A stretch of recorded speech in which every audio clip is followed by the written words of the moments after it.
I'm not so sure that any of those platforms and companies are necessarily based on longevity. I think they're all suited to do better than MySpace did for music. And as you remember, that was the measuring stick for a good 2.5, 3 years, where that was all that mattered. Hmm.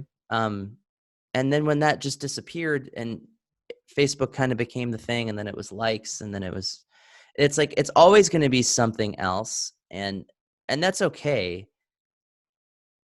If my music and my songs and the physical records that we put out are able to stand the test of time, where people can listen to them in 30 years and not be ashamed to listen to it, and they hopefully still enjoy it, and maybe even it strikes a twinge of nostalgia, then that's the victory for me. I have a lot of records in my collection that I go back and listen to, and some of them maybe just don't resonate with me as well, and some of them, they make the hairs on the back of my neck stand up, like the first time I heard it. And then some of it just didn't age well because it wasn't that good. And so it meant a lot to me at 15, but it means nothing to me at 38. That's okay.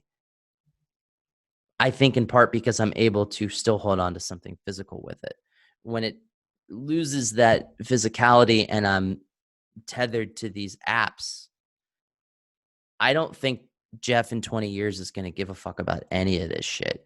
But I'm still going to want to be proud of the physical things that I put into the world and the physical things that I put into record stores, which I hope still exist.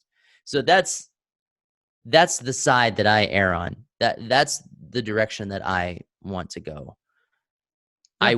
I work at building the brand around the numbers on the Spotify and on the social medias, because I understand that that's helpful for the perception of the band, but it doesn't actually change whether or not I'm writing good songs.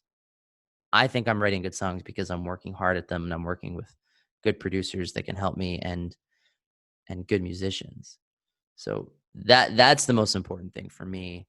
And I think there's a lot of bands that kind of get lumped into the punk rock thing, that like, and Bandcamp is, I think, kind of polluted with just a lot of artists that aren't good, but they can put it out on that platform.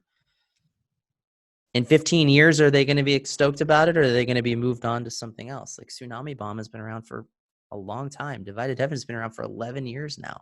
Hmm. It's like, at a certain point, we have to care about longevity because of, I hate to use this term, but it's true, but about branding and, um, making sure that we exist in 2023. And so we need to think about that now.